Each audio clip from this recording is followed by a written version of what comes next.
Hello, ladies and gentlemen. Andy here. I went from depressed and suicidal to living a life of abundance and joy and wearing sunglasses inside so that you will think I'm cool. If I can do it, you sure as hell can too. So, today we're going to go through and read out some of your comments, celebrate some of your wins, and answer some of your questions. Let's start with this one from Eagle Cloud 9223. So, this was on a video that I did called Take Action, Don't Just Consume Content. You don't have to watch all of my content. And it was a little short 5-minute video. Yes, Andy is capable of doing a video that is 5 minutes long rather than 1.5 hours long. And I basically just gave you guys and girls a pep talk and said, hey, get out of the house, go and start working on your goals. You've probably done enough research. You've probably watched enough content. You probably know what to do. You're just a little nervous and procrastinating. You probably don't need to just watch one more of my videos. You would probably benefit from starting. So Eagle Cloud says, hey bro, you're right. I don't need to consume your content. Very true. But your content made me get up and do something. Your content is my jump starter for my engine. Every day when I feel anxiety, I look for opportunities to get past it. Amazing. Your content gave me courage to try online dating. Because you made that content, I got a camera and I practiced. And because I practiced shooting photos, I got better. Yes, practice makes, I won't say perfect because nobody's perfect, but practice makes you better. Because I got better, I got a compliment on online dating from a girl looking to hire a photographer. Your content started that fire and I kept it going. You taught me to find love around me. There is love everywhere. Yep, there's opportunities to love every single human being around you, even if it's just some random old lady or some random dude on the street. Yeah, you can start practicing love, compassion, forgiveness, kindness, all of that stuff, non-judgmentalism as well. Because you made a video about finding love, I was able to talk to a woman.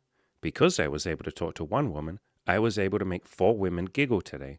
And I realized that women are not that important to be happy. Yeah, same thing applies to any of you women listening.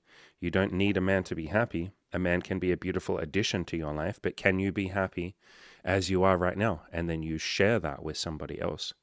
So he goes on to say, sometimes all people need is a little push to get started. I appreciate your videos. When I feel like everything is hopeless, I look at your videos to find faith. Thank you, Andy, true king of top Gs. Amazing, isn't this? I mean, first of all, thank you for the beautiful compliments, my friend, and thank you for taking action and sharing that story with all of us and inspiring us. You've been incredibly brave, but I think more than anything, let's take a little inspiration from this. This is the power of baby steps. Just starting really, really, really small. Like, look how small this guy started. Literally just, I was feeling some anxiety. I started looking for opportunities to get past it. I thought, you know what, fuck it, I'm going to try this online dating thing. And he probably followed my big Tinder guide, which is over on my website. And then he got a camera, started shooting some photos, started looking better, probably improved himself along the way with his appearance and his confidence and all of that stuff. Started talking to women, started approaching women outside. Yeah, it's just those little baby steps. And we often make success very fucking complicated, don't we? Or we will look at how far we have left to go, or how far we think we have left to go, and we'll say, man, there's just too many steps that I need to do in order to get a girlfriend or have some sex or start a business or make some money. Too many steps, I can't do it. You get overwhelmed with how far you feel you have to go. But if you can humble yourself enough, like this guy did, and just start with one little baby step that you can take right now today, and then not look too far ahead, and then tomorrow just look at the next baby step to take. If you can actually humble yourself enough to just practice those baby steps, beautiful things happen. It all adds up. I've said this a trillion times in my content. Everything I have ever achieved has been with tiny little baby steps, one at a time. Sometimes there might be a great leap forward, but usually not. I'm someone that's a little bit scared. Well, very scared sometimes. I'm someone that's very terrified of confrontation. I'm terrified of taking a ton of action. I have done plenty of videos about my brain and some of my ADHD tendencies and autism and stuff like that.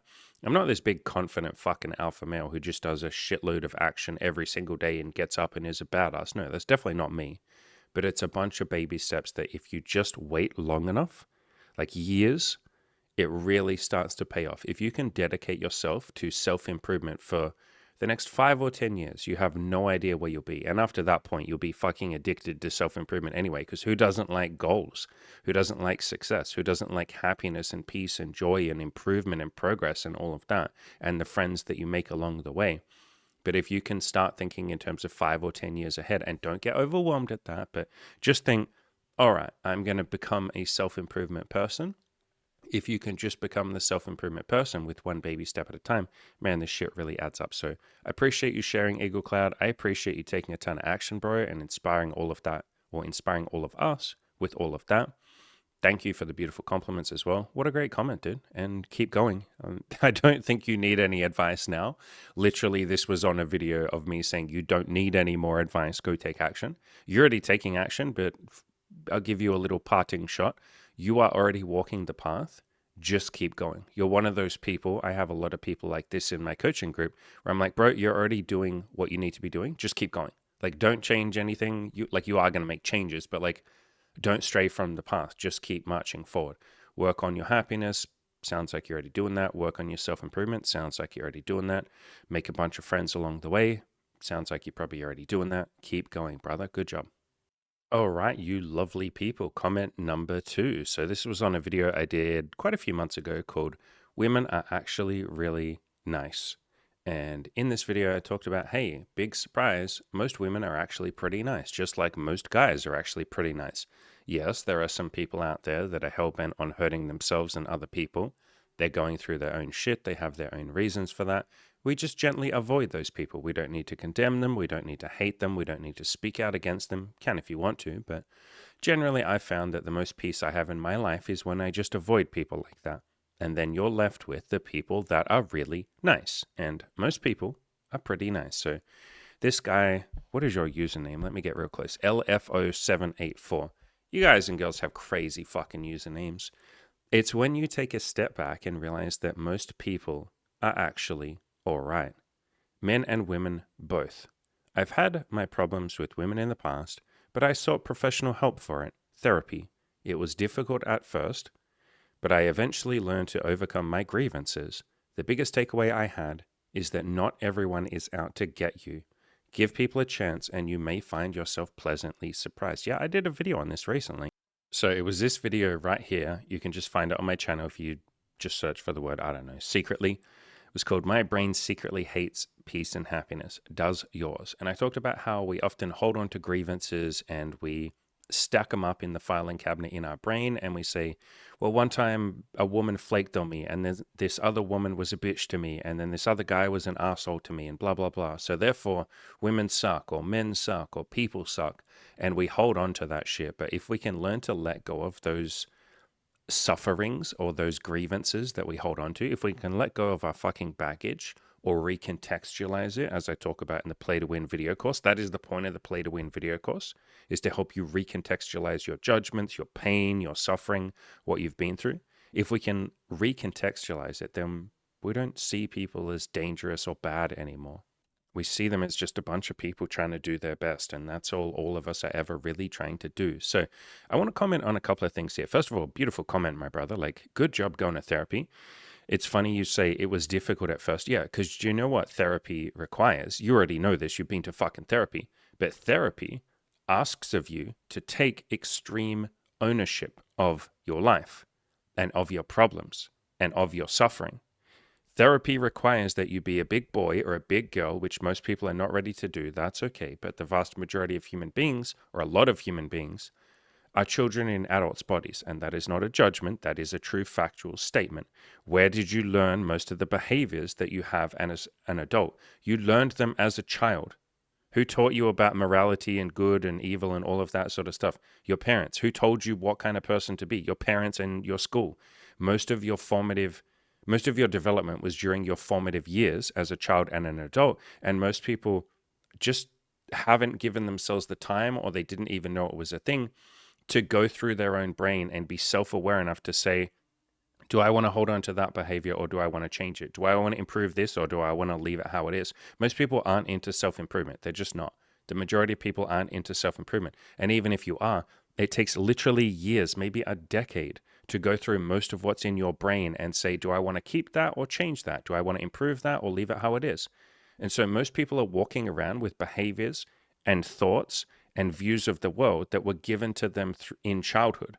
And so it is literally a factual statement to say most of our brains, myself included at times, is a child brain or child beliefs about the world in an adult body. And so most of us are children. You know, I'm still a big kid too. I'm probably in adolescence now in terms of my mental development. And one day maybe I'll be an adult. Maybe all the rest of us will be together. But we are all big kids walking around in adult bodies. And so therapy asks of you to be an adult and to say, hey, your life sucks. Why do you think that might be? And you're like, well, because my boss is a dick and other people are mean to me. No. What are you not doing and what are you doing? Are you complaining about your boss and walking around and just being mopey and all of that? Do you think maybe that contributes to the negative reaction that your boss gives you? Or have you chosen to stay at your job or not chosen to leave? Do you think maybe that contributes? And you're like, yeah, but it's not my fault. I have bills to pay. And you go, okay, is this the only job that exists in the entire world? Or is it possible that you could work on your resume for the next couple of months, research a bunch of jobs for the few months after that, and then 6 months from now, you could be working somewhere better? Like, therapy is confronting. That is the fucking point of it. Like, a good therapist will confront you. They'll do that in a very loving, gentle way, but they will hold the mirror up to you and say, hey, motherfucker, if your life sucks, it's because of you. What is the common denominator in all the parts of your life that sucks? You. You are the only common denominator in your entire fucking life. Maybe let's clean that bit up first. Maybe there's some shit in your head that needs cleaning up. Maybe there's some beliefs that you have that just don't line up with reality or aren't fully serving you. Let's improve that. Let's take extreme ownership for our lives so that we're not sitting around being a victim. And then let's start getting to work. You're going to have to do the work. Like, therapy is work. It doesn't have to be a chore. It doesn't have to be painful. It doesn't have to feel bad. In fact, therapy can be an incredibly fun, exciting, beautiful chance to open up and evolve. And like, therapy is basically just self-improvement if you go to a therapist with that mindset. But all of this is the shit that I put in my Play to Win video course. By the way, my Play to Win video course is basically just therapy. But therapy requires you to take extreme ownership of your life. So does self-improvement. Like, none of y'all are going to improve if you don't take ownership for your life. Like, that is the point. And most people, or let's say a lot of people, feel like a victim and they feel like life just happens to them. They have sort of a stuck mindset. They feel very stuck. They feel like there's nothing they can do. Therapy is holding up a giant mirror to you and going, hey, what are you doing to contribute to your own suffering? And the opposite, what are you currently doing to contribute to the happiness of yourself and the rest of the world? And the answer for a lot of people is, I'm not doing a lot. I'm not doing a lot to contribute to my own happiness or to contribute to the happiness of others around me. Yeah. And then I'm just expecting that other people will be nice to me. Fuck that. If I'm not taking my own life seriously, why should anybody else? If I'm not walking around giving love to other people, why the fuck should I expect them to give love back to me? Do I love myself? And the answer for the vast majority of human beings is no. Most people don't love themselves on a deep level. That's something that can take a little bit of time, a little bit of practice, a little bit of baby steps. It can be quite scary to love yourself, to treat yourself like a human being. Can be fucking the challenge and a half, can't it? I did a tweet a while ago. Our challenge and our reward is being ourselves. It can be quite a challenge to just be you and to love yourself. You know, so many people are so aggressive towards the concept of self-love. I used to be. I used to think that that was just some hippie bullshit. Like, why should I love myself? Shouldn't I beat myself up and force myself to change and essentially hate myself and bully myself? It's quite a challenge to love yourself and just be okay with being you and then improve yourself over time. That's the challenge and a half, but it's also the reward. It's very rewarding to love yourself and be okay with who you are and just work on improving yourself 1% at a time. And that's essentially what therapy is, learning to like yourself and learning to improve yourself and holding up a mirror and taking ownership of everything. And again, my Play to Win video course is literally this. My Play to Win video course is literally therapy. Probably, I don't want to say better than therapy, but like, I go into some deeper stuff that I have learned from doing like 10 or 15 years of therapy and coaching and mentorship. There's some really advanced shit in the Play to Win video course, which we will talk about in a second. Let's talk about the first sentence here. It's when you take a step back and realize that most people are actually all right. Let's go a little deeper than that. Most people are whatever you say they are. So, this is one of the chapters of the Play to Win video course called Everything is a Story, and you're in control of the stories that you tell. And part of what I talk about in this chapter of the video course is you can tell a story that people suck, and you will be able to find mountains of evidence for that. You want an easy one, just point to the megalomaniac, narcissistic dictators of the last couple of centuries. Point to Hitler. I have proof that people suck. Look at Hitler. And you're like, okay, that's pretty compelling evidence. Yeah. You can point to a bunch of people. My boss, who's always mean and unkind to everyone, see, people suck. You can come up with a mountain of evidence. There is lots of evidence for your story, and it is just a story. You are telling a story almost like you're a journalist. You've gone and done a bunch of research, and you found a bunch of people that you say suck, and then you compile that evidence and say, look, see, now this is why I have a worldview that people suck. This is why I walk around grumpy at life, or grumpy at other people, or angry, or hating everyone, or a bit of a misogynist, or what's the opposite? Misandrist? I don't know. Whatever the fucking hate men and hate women thing is. I've got my mountain of evidence that women suck, or that men suck, or that people suck, or that rich people suck, or that black people suck, or white people suck, or Donald Trump people suck, or whatever the opposite one is, Kamala fucking Harris, or whatever. Whatever. I have my mountain of evidence to support my story. And people might look at your story and go, that's a pretty compelling mountain of evidence. Yeah, I'm going to believe that story. But it's still just a story. We could, in equal measure, tell the exact opposite story. We could go and find a bunch of people who've done beautiful acts of compassion in the world. We could be like, well, look at Martin Luther King. Look at Gandhi. Look at Mother Teresa. Look at my next door neighbor who's just a very kind, gentle person. Look at my friend Matthew, or I don't know the names of any of your friends, but let me look at my friend Matthew. He's like a top dude. He's been there for me all of my life. He's supported me. Bro, that guy would take a bullet for me. He's good people. And then look at my family and look at these people. And we could come up with a mountain of evidence of all the people who've done beautiful things to try and move the human race forward or move ourselves forward. We could look at all of the scientists and all of the people that contribute to everything that we take for granted right now, like the electricity, the lights that are on above my head to make this video possible, the internet, like all of those people who are coming together to support us, people that they've never even fucking met. Like there are strangers right now supporting all of us. How fucking cool is that? There are farmers that make the food or grow the food. There are truck drivers that bring it to us. There are people that work at the grocery store that you probably don't even know the fucking names of, and neither do I. There's so many people supporting us. And so we could gather all of that evidence and tell the story that people are amazing. Wow, look at the human race and all of its achievement. Look at how nice people are. Look at how there are so many fucking Buddhist monks walking around right now trying to work on love and compassion and making the world a kinder place. And the Dalai Lama cruising around just spreading joy and love, even though China are sometimes not so compassionate to the fucking Buddhists and the people of Tibet and all of that.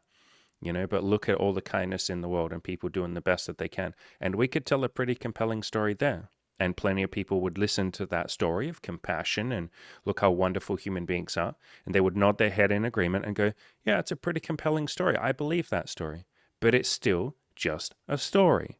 And so I talk about, in this chapter on screen, again, this is just in the Play to Win video course, and there's a link in the description of every video to that course. You pay whatever you want for that, even if that's just $1. I talk about in this chapter and in the course in general, it's all just stories, man. We're all just like weaving little stories and fairy tales and saying people are good, no, people are bad.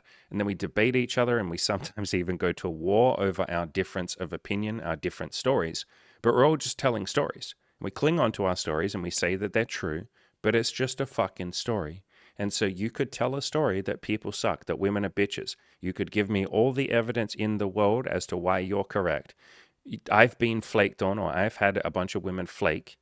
I've had so many women just not reply to my text messages even after we've dated each other or slept together. I've had plenty of people that weren't particularly honest or kind to me. I have mountains of evidence. I have more evidence than all of you that believe the story that women suck. I've been doing this for longer than you. I also have a mountain of evidence that women are lovely, wonderful, kind human beings that are just trying to do their best, like most human beings, or like all human beings. I have mountains of evidence of that, way more evidence of you than you do. And so which story do I tell? If they're both just a story, which one do I tell? Well, you could go the route of Buddhism and what's called non-dualism, or Byron Katie and David Hawkins and all of that. And you could say, okay, if it's both just a story, what if I just don't tell a story? Or what if I accept both stories as true? Like, it's not one story or the other. Which one is true? Do people suck or are people good? And people will debate that until the end of time. Maybe both of those stories are true. Maybe people have the capacity to be unkind, and they also have the capacity to be deeply kind. And maybe tarring the human race with one color and saying all humans are black and evil and bad, or all human beings are beautiful and wonderful and kind, maybe that's just an oversimplification, which is what the brain likes to do. It likes to tell very simple stories and then cling on to that story and argue with everybody else and try and prove itself correct. But it's just a story. So you can go down the route of saying maybe both stories are correct. Maybe there's truth in both those stories, or both stories have the potential to be correct. That's one route. Or you could just stop telling stories at all and let go of that shit. Let go of your attachment to the stories. That is the path of enlightenment. That is one pathway to enlightenment. Literally. That's part of what enlightenment is. Letting go of your fucking opinions, letting go of your fucking stories, or at least seeing that they are just a story, and then saying, I'm allowed to tell that story if I want to, but it's just a story. I'm not going to believe my story. It's just a bunch of shit that I'm making up. I have plenty of evidence for it. It could be true, but it's just a story. That's the pathway to enlightenment. Or you could go down the pathway of love, and you could say, okay, if I'm just going to be telling a story, I could tell a story that people are great. I could tell a story that people suck. I could tell a story that I'm going to make it, or I could tell a story that it's hopeless and I'm not going to make it. So many of you tell that bullshit story. It's really, I'll say this in a I'll say it in a cute, patronizing way. It's fucking adorable when some of you don't understand the concept of dualism and everything we're talking about here and how everything's just a story, and you're so convinced that your story is right. I just want to give you a little pat on the head or a little kiss on the forehead. I know that's patronizing, whatever. I want to give you a little kiss on the forehead and be like, oh, sweetheart, that's just a story. You're just telling a little story right now. When you're like, I'm too short and I can never get laid, it's like, that's a cute little story. Would you like to see all the evidence that short people can meet women and can have sex? Because I got mountains of evidence of that. I've been doing this for long enough to have a lot of evidence for that. I've had evidence of disabled people, people with severe mental health issues, like all sorts of shit. All these people can meet people and fall in love and learn to love themselves and all of that. And so your story is fucking adorable. But some of you cling on so tightly to that story. You're so utterly convinced that you're right. And it's adorable. It's like a little child. It literally is like a little child. That's why I say it's cute. It's honestly cute at this point. Probably sound very patronizing right now, but whatever. You're the one telling cute, childish stories. Yeah, I'm going to say that's adorable. That's how we talk about children. If a child is like, Daddy, there's a boogeyman under the bed and he's going to get me. You kiss the kid on the forehead and you're like, you're so cute. I promise you there's no boogeyman under the bed. Yeah, there is, Daddy. He comes out when you're not there. And you're like, oh, sweet child. Like, that's just not true. That's just a story that you're believing. It's not true. Same with some of you that are like, I'm too short, I can't get laid. I'm too old, I can't meet women. I'm too fat, I can't lose weight. I'm too hopeless and depressed, I can't change, I can't improve. It's too late for me. I'm too old. It's like, that's a really adorable story. It's really cute. It's keeping you safe. It's keeping you complacent. It's serving a purpose, but it's just a cute little story. You're allowed to believe that cute little story. You can cling on to that for all life, hold on for dear life, and go around yelling at other people if they disagree with your story. Probably fucking hate me for calling you cute and adorable. It's a really cute, sweet little childish story, though. It's fucking adorable. You come to see that when you transcend all of these stories, and if you really get what is on the screen right now, that everything is a story, that you're just telling stories, that I'm just telling stories right now. This is me just telling a story to all of you. When you understand that concept and you really deeply get it and it just ingrains in your head, you transcend all the stories. People will tell you a story of like, I'm too small, I'm too short, and I can't get laid. And you're like, that's just a story. You could transcend that. You might not be ready to. You're clinging on to that story because it serves a purpose. It keeps you safe and complacent. You don't have to change. You don't have to take responsibility, which can be very confronting and very scary. You don't have to take ownership of your problems, which requires discomfort because you're getting out of your comfort zone to improve. That's why you're clinging on to this story that you're too short to meet women. You're too old and it's too late for you. You're too hopeless and you can't change. You don't have enough money. Whatever story that you might be clinging on to, It's just a cute little fairy tale. It's a cute little story that keeps you safe. It's no different from a child saying, there's a boogeyman under the bed. And we would kiss that child on the forehead and we'd kind of chuckle to ourselves and we'd be like, oh, you're adorable. I promise you there's no monster under your bed. It's just a story that you're telling. So, with all of that, everything I just said, you could very easily tell the story that people suck. You could very easily tell the story that people are all right. You could very easily tell a story that people are wonderful. And I believe I didn't finish a thought from before. One of the things you can then do is say, okay, if I'm in control of the stories that I tell, and as I say in the course, if neither version of the story is right or wrong, they're just different tellings of an event, different ways of looking at things. It's almost like a different lens that you're looking through, or two different sides of the same coin. Maybe I can tell whatever story I want. I'm the author. I'm the one in control. And so if we're just telling stories, if we're in control of those stories that we tell, if we're the author holding the pen, why wouldn't we want to tell a story that serves us?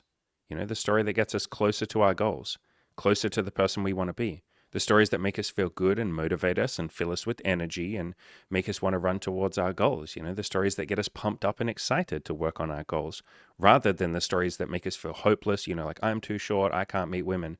Rejected, women will never like me because I'm too old. Sad, it's hopeless and I can't change. Frustrated, the world isn't fair and it doesn't give me what I want and I deserve more than this and it sucks. Or unhappy, you know, all these stories that don't really help us. Why wouldn't we want to tell a story that gets us pumped up? Because obviously it's hard to work on your goals when you're feeling down because you've been telling a story of disempowerment and disenfranchisement. It's not fair, there's a patriarchy and it's out to get me. Or it's not fair, women never give me a chance and it's easy for women in dating, but men suffer and it sucks and I can't change.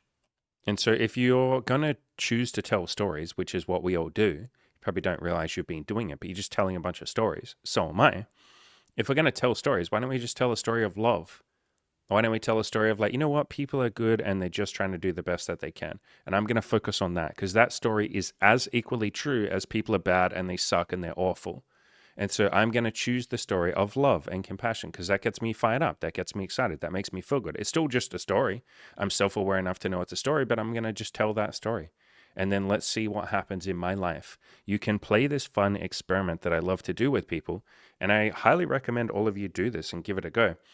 Go outside today, and I want you to repeat in your head over and over and over again, people are awful, people suck, women will never give me a chance, people are just horrible, they're mean to everyone, they're selfish, people are assholes. Just keep repeating that shit over and over and over again in your head 10,000 times. Just have it on loop in your head. People are awful, they're assholes, they're never going to be kind to me, the world sucks, it's unkind, the world is dangerous, I hate everybody, people hate me, everyone hates me. Repeat that shit all day. And I want you to pay very close attention to not only how you feel, you're going to feel like dog shit, like, let's just spoiler alert right there, you're going to feel like fucking trash. But I want you to pay attention to how other people treat you. Literally, don't change anything except what's in your head and go about your normal day. And I want you to really pay attention to how people treat you. Do they smile at you less than they normally would? Do they avoid you? Do you find yourself accidentally avoiding them simply because of what you're believing in your head, what you're repeating? People suck, they're awful, I hate them, everyone hates me, I fucking hate everyone. Just go around thinking, I hate everyone and everyone fucking hates me. Repeat that all day and see how the world treats you. See how even animals treat you. And that might sound like a weird woo-woo thing to say. Pay attention. And then go out the next day, and what I want you to do is do it before you leave the house as well, and then repeat it when you go outside. Say, people are wonderful. Everyone's just trying to do the best that they can. Everybody is a human being who's been put on this planet without an instruction manual, and they don't know what they're doing, and they're just making it up as they go, and they're trying to do the best that they can. And we're all just trying to be good people as much as we can. And sometimes we get lost along the way, but we're trying to do what we can to make the world a better place. Everyone is inherently lovable and worthy. I love everyone, and everyone loves me. Go around repeating that shit in your head, and then pay attention to how people treat you. Pay attention to how animals treat you. Pay attention to how you treat other people and animals without even meaning to. And maybe more importantly, pay attention to how you treat yourself. Pay attention to the choices that you find yourself making during that day. And what you're going to see if you do those 2 days back to back, you know, one day where you walk around saying, I hate everyone and everyone fucking hates me and everyone's a piece of shit and they're all fucking assholes. you are going to act differently to other people without even meaning to. You won't be able to help yourself. If you fucking hate people and you're repeating in your head that you fucking hate people, you will act way differently to other people. And other people will act differently to you because you will, without even realizing it, be a little more closed off. Your body language will be a little cold and uncaring. You will kind of hunch over a little bit, like you won't be nice and big and proud. You definitely won't have a smile on your face if you're walking around going, I fucking hate this person. I fucking hate that old lady over there. Fucking hate everybody. Like, you're just not going to be a kind person. You might even have a fucking breakdown and go sit on a bench, so be gentle with this exercise. And at any point, you're allowed to stop it. If it starts getting really painful, it's pretty painful to walk around telling a story that people suck and that you suck and that you're awful and you're never going to make it and all of that. But if you then do the positive day, where you're walking around saying positive things about yourself, like, I'm a human being trying to do my best and I'm on a pathway to glory and I'm lovable and everyone else is too. If you say all of that positive stuff and see how you feel, you will just have a smile on your face. You will just be kinder to people. They will be kinder back to you because you're the one that did it fucking first. If you have a smile on your face, you could even just do that. Walk around with like a grumpy look on your face one day. Just go around going like, looking really grumpy. And then the next day, go around like, just like happy. Just be like have a big smile on your face. Just be like, hi. And try noticing or notice the difference that how people treat you. If you walk around with resting bitch face or resting grumpy face, people literally treat you differently than if you walk around having a smile on your face. If you smile, some people will smile back at you, which makes you feel good immediately and makes them feel good immediately. And then some of those people that you're smiling at will say something to you, especially if you're in a situation where you have a chance to talk to each other. If you're in the workplace and you have a big smile on your face, someone's probably going to say like, oh, what happened with you? Why are you so happy? And you're like, I'm just trying to be happy today. I'm trying to work on being intentionally happy. And they'll be like, that's really cool. Like, yeah, maybe I can work on that. You have a little conversation about it. Or you're in an elevator, you have a big smile on your face, and maybe there's someone in the elevator with you and they see your big smile. They smile back and they're like, good morning, how's it going? And you're like, it's going really good today. I got a smile on my face. I'm happy. And they're like, wow, it's great weather we're having, isn't it? You have a nice, pleasant fucking conversation because of you. You were the one that initiated that with the happy thoughts in your head and the smile that you put on your face. And so you can play around with this stuff and realize that if you walk around telling a positive story about the world, about yourself, about other people, then life just fucking hands you beautiful moments. But if you walk around saying, I suck and I can't change and my life is awful and I'm a loser and I'm a virgin and I'll always be like that and I can never change and I can't lose weight and I can't meet women and it's all awful, then yeah, people don't want to fucking talk to you. You'll walk up to women that you're hitting on, and if you have an internal belief about yourself that I don't deserve this person. She's too good for me. She's not going to want to date me anyway. I'm a piece of shit. Why would she want to date a loser like me? She's probably going to be a bitch like all the other women. Then yeah, she's not going to want to fucking talk to you as much, is she? But if you walk up with a smile on your face, you're like, yo, hey. I know this is super random, but like, you're so pretty. And I wanted to come say hi to you. Are you single? And then she's like, that's so nice of you. I am single. You're like, oh my God, okay, this is amazing. Because like, you're not going to believe this. Is going to sound like crazy talk right now, but coming out, I'll whisper, I'll tell you a secret. And she gets closer and you're like, I'm single too. And she's like, oh, no way. And you're like, yeah, I know, it's crazy. It's crazy. But I'm single. You're single. Are you thinking what I'm thinking? This might be some divine intervention shit. Like maybe the universe put us right here together at this moment so that I could get your phone number. What do you think? You reckon we go on a date together, see if we like each other? Maybe we have some drinks, maybe we have some coffee, maybe we drink some fucking water if we want to be crazy and be out there and do something that most people don't do. Let's have a water date. We'll get together, go to Starbucks and order 2 waters and drink a water together. What do you reckon? And she'll go, okay, sure, you're kind of crazy. Let's do it.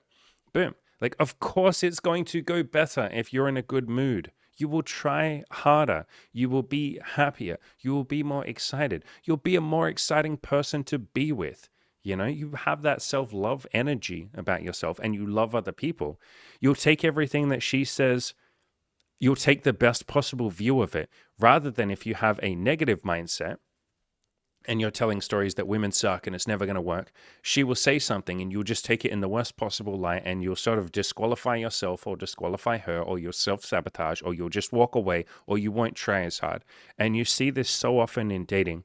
I have so many clients that start with a very negative mindset, or they tell a lot of stories that like, it's never going to work for me, women are never going to be nice to me, there's no point, it's hopeless and all of that.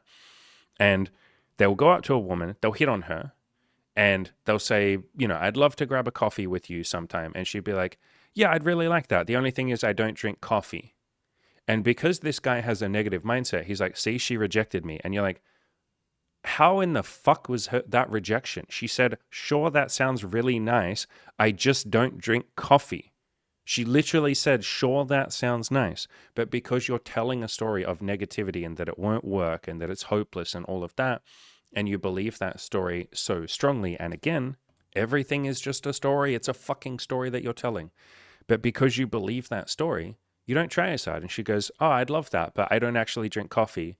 And then he goes, oh, actually, you know what? It's okay. It's fine. It was really nice talking to you. Goodbye. And she's like, oh, okay. Well, it was nice talking to you too then. Okay, bye. And then she's slightly disappointed. She's like, what did I do wrong? Fuck, man, maybe I'm a bad person for not liking coffee. Maybe I should have just shut my stupid mouth. Why am I so dumb? God, I had this guy that was talking to me and he just hit on me and I'm so dumb. Why did I tell him I don't like coffee? I'm so stupid. Yes, this is real shit that happens. I have coaching clients that literally leave conversations and stop talking to someone who is into them and makes it abundantly clear that she's into them because he has such a fucking negative story that it is set off and triggered by the tiniest little thing. I have coaching clients. I've worked with tons of coaching clients that get tons of phone numbers, but every single time they message the girl, there is some reason why they self-sabotage. They'll say to her, hey, it was cool meeting you.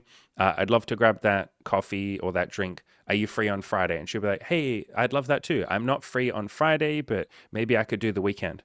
I have had guys that go, do you know what? No, if she was really that into me, see, I knew women weren't into me. If she was really that into me, she would have made time for me on Friday. The fact that she says, no, I'm only free on Saturday or Sunday or any day after that, she's not really that into me. So I blocked her number and, I moved on. And you're like, Jesus fucking Christ, your narrative your story is really strong, isn't it? You're really attached to that story and you're self-sabotaging. You're making that story come true. And I'm sure a lot of you can relate to that. I can too. There's been so many times in my life that I self-sabotage because I'm really stuck on a fucking story. I'm hooked on that story. I'm milking that story for all that I can get out of it. I am just squeezing that story and getting all the juice out of it and going, oh yeah, I love this story that I can't make money, or I can't change people's lives, or I can't be a good YouTube content creator, or I can't meet women, or I can't have a woman stick with me, or I can't have a relationship where we don't fight. I've milked all of those stories. And at some point you realize you're doing it. And then you grow up into adulthood and you say, okay, do I want to keep that story? And so, yeah, man, these stories can be really fucking strong, really fucking powerful. Again, everything I'm talking about here is just in the Play to Win video course. There's a link in the description to that. But to go back to the original comment by LFO784, yeah, man, you said, like, I realized that most people are actually all right. That's a story. You can tell the story that most people are actually all right. Before that, you were probably telling a story that people suck. You could tell a story that most people are wonderful and amazing. You tell whatever fucking story that you want. It's all just a story. And this guy has realized, I assume you're a guy, maybe you're a girl, I don't know, but you've realized that not everyone is out to get me. I can tell a story that they are. I can tell a story that they're not. I can tell whatever fucking story I want. And maybe if I tell a story that's just a little bit more positive, most people are actually all right. That's a pretty fucking good story. Bro, if any of you walked around all of your life just believing people are actually all right, holy shit, what a beautiful, enlightened life that would be. Could you imagine? Like some guy snaps at you and you're like, yeah, it's okay. He's actually all right. He's just going through some stuff. Jesus Christ, that would be amazing and enlightened and very open-minded and non-judgmental. Or imagine, someone snaps at you or a woman ghosts you or something and you're like, it's okay. Like most women are actually all right. This one, yeah, she ghosted me. She flaked on me, but that's okay. I'll just go talk to the other people. Most women are actually all right.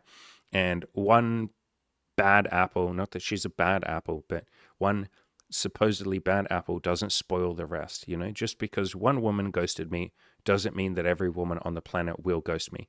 And so, yeah, man, you're just building optimism by realizing that most people are actually all right. What a beautiful fucking story to tell. You know, keep the stories that serve you if you want to, keep whatever stories you want.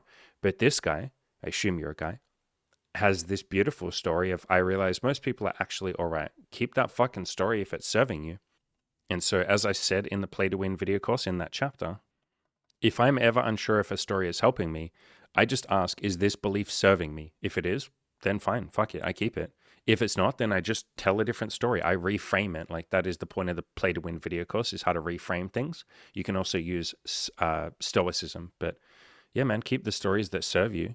If it isn't serving you, like if it isn't getting you closer to who you want to be, if it isn't making you happy, all of that, then change the story or let go of stories entirely. You know, again, enlightenment, that is literally what enlightenment is, letting go of your stories and not believing them. In other words, transcending your stories. But yeah, my friend, I really appreciate you sharing this. This was really good stuff. In case you couldn't tell, I get very passionate and excited about this stuff. So thank you, my brother. All right, I tell you what, there were a bunch more of you that left comments that I was going to go through, but I think we'll wrap this video up. Otherwise, we'll be here for an hour and a half. And y'all know I love to talk, but at times I also like to take a little break, go get some food. And Daddy is currently, hungry. So I'm going to take a break. I'm going to go get some food. I'll probably come back and do a couple more videos this morning. But I appreciate all of you. Thank you for sharing. You both of you who just made those comments, incredibly fucking courageous, incredibly good at opening up, and really dope of both of you to take responsibility for yourselves and your happiness and your action. You know, the first guy, you took a whole bunch of baby steps. The second guy, you went to freaking therapy, man. Like, that's ballsy as hell. So good job to both of you. Like I said, have the Play to Win video course, which covers everything I just talked about here. That's down below. Pay whatever you want for that. If you want to give me a little bit more money, maybe say thank you if some of these videos have helped you, I would really appreciate that. That would be a very kind gesture. If you want to just give me $1, hey, that's why I made it minimum $1. Feel free to pay $1. If you want even more help with any of this, I got that coaching. Maybe I'll run the little cool fancy outro at the end of this video. You can check out the coaching program. We have payment plans. I'm happy to jump on a call with you and talk about it. All of that kind of stuff. So yeah, link in the description below to that. All of you, go out there, keep being courageous, keep being you, keep being fabulous, cool, kick-ass people. And remember, you as you are right now are enough. You are worthy of love. It's got to start with you, by the way. You got to love yourself, but you are worthy, you are deserving, you are more than good enough, I promise. And all that we're doing is just working on making you 1% more awesome every day. But you're already good enough, and we're just going to make you a little bit more good enough. What a nice, juicy shot of motivation when it comes to making money. Check out what these absolute legends have done in our coaching program. Laz more than doubled his monthly income from $25,000 a month to $45K a month. Dimitri started his own business and earned his first $500 within his first 2 months. Ravi followed in my footsteps and created his own kick-ass coaching business, motivating other people and changing the world. Joe started his own successful photography and dating business, quitting his job and earning tons of money, all while helping guys get the dating life they've always dreamed of. None of these people are special. Come and join our coaching program and have us save you years of figuring out the business world yourself. You deserve to have money. You deserve to have a big, sexy, fat bank account, and we'd love to help you make that happen. Click the link in the description below to the coaching program. We can't wait to see you there.